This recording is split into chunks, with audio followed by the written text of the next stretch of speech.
देवताओं का हिमालय के पास जाना और उनसे सत्कृत हो उन्हें उमाराधन की विधि बता स्वयं भी एक सुंदर स्थान में जाकर उनकी स्तुति करना। नारद बोले, महामाते, आपने मेनका के पूर्व जन्म की यह शुभ एवं उद्धत कथा कही है। उनके विवाह का प्रसंग भी मैंने सुन लिया। अब आगे की उत्तम चरित्र का वर्णन कीजिए। ब्रह्मा जी ने कहा, नारद, जब मेनका के साथ विवाह करके हिमवान अपने घर को गए तब तीनों लोगों में बड़ा भारी उत्सव मनाया गया। हिमालय भी अत्यंत प्रसन्न हो मेनका के साथ अपने सुखदायक सदन में निवास करने लगे। मुनि उस समय श्री विष्णु आदि समस्त देवताओं और महात्मा मुनि गिरिराज के पास गए।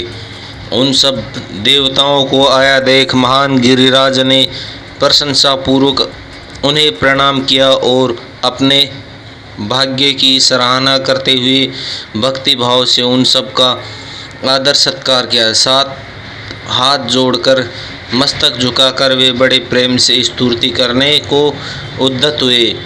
शैलराज के शरीर में महान रोमांच हुआ है। उन्होंने नेत्रों में प्रेम के आंसू बहने लगे। मुनि हिमशैल ने प्रसन्न मन से अत्यंत प्रेम पूर्वक प्रणाम किया और विनीत भाव से खड़े हो श्री विष्णु आदि देवताओं से कहा।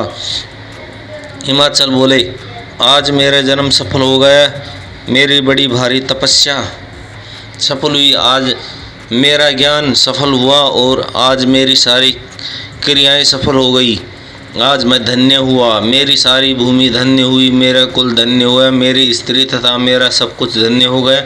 इसमें संशय नहीं है, क्योंकि आप सब महान देवता एक साथ मिलकर एक ही समय यहाँ पधारे हैं। मुझे अपना सेवक समझकर प्रसन्नतापूर्वक उचित कार्य के लिए आज्ञा दे। हिमगिरी का यह वचन सुनकर वे सब देवता बड़े प्रसन्न हुए और अपने कार्य की सिद्धि मनाते हुए बोले। देवताओं ने कहा, महाप्रज्ञ हिमाचल, हमारा हितकारक वचन सुनो। हम सब लोग जिस काम के लिए यहाँ आए हैं उसे प्रसन्नतापूर्वक बता रहे हैं। गिरिराज पहले जो जगदम्बा उमा दक्ष कन्या सती के रूप में प्रकट हुई थी और रुद्र पत्नी होकर दीर्घ काल तक इस भूतल पर क्रीड़ा करती रही, वे ही अंबिका सती अपने पिता से अनादर पाकर अपनी प्रतिज्ञा का स्मरण करके यज्ञ में शरीर त्याग अपने परम धाम को पधार गई। हिमगिरे, यह कथा लोक में विख्यात है और तुम्हें भी विदित है। यदि वे सती पुनः तुम्हारे घर में प्रकट हो जाएं तो देवताओं को महान लाभ हो सकता है। ब्रह्मा जी कहते हैं, विष्णु आदि देवताओं की यह बात सुनकर गिरिराज हिमाचल मन ही मन प्रसन्न हो आदर के से झुक गए और बोले, प्रभु, ऐसा हो तो बड़े सौभाग्य की बात है। तदंतर वे देवता उन्हें बड़े आदर से उमा प्रसन्न करने की विधि बताकर स्वयं सदाशिव पत्नी उमा की शरण में गए।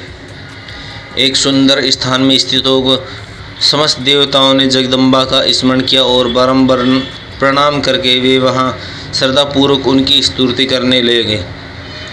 देवता बोले, शिवलोक में निवास करने वाली देवी उमे, जगदम्बे, सदाशिव, दुर्गे, महेश्वरी, हम आपको नमस्कार करते हैं। आप पावन शांत रूप, श्री शक्ति और परम पावन पुष्टि हैं, व्यक्त प्रकृति और महत्व हैं।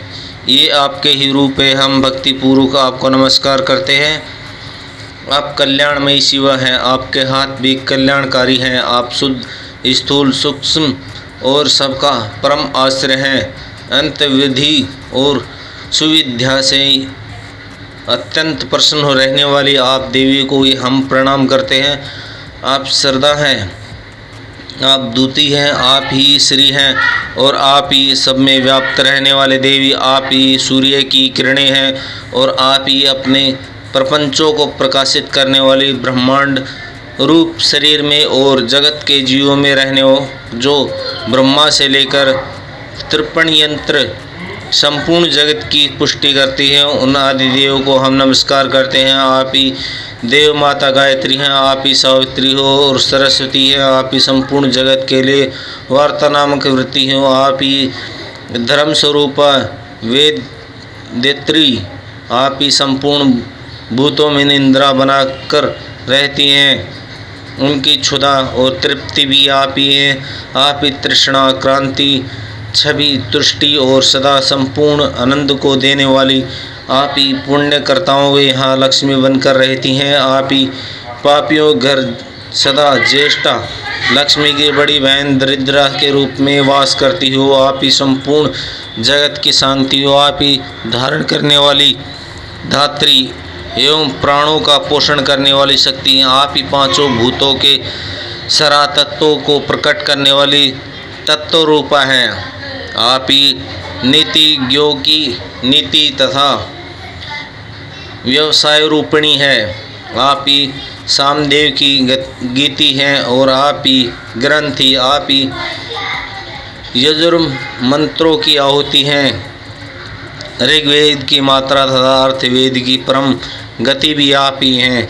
प्राणियों के नाक, कान, नेत्र, मुख, भुजा, वक्ष स्थल तथा हृदय में द्वितीय रूप में स्थित हो सदा ही उनके लिए सुख का विस्तार करती हैं। जो निंद्रा के रूप में संसार के लोगों को अत्यंत सुगम प्रतीत होती हैं, वे देवी उमा जगत की स्थिति एवं पालन के लिए हम सब पर प्रसन्न हो। इस प्रकार गजगजनी सती जग साध्वी महेश्वरी उमा की स्तुति करके उनमें हृदय में विशुद्ध प्रेम के लिए वे सब देवता उनके दर्शन की इच्छा से वहाँ खड़े हो गए।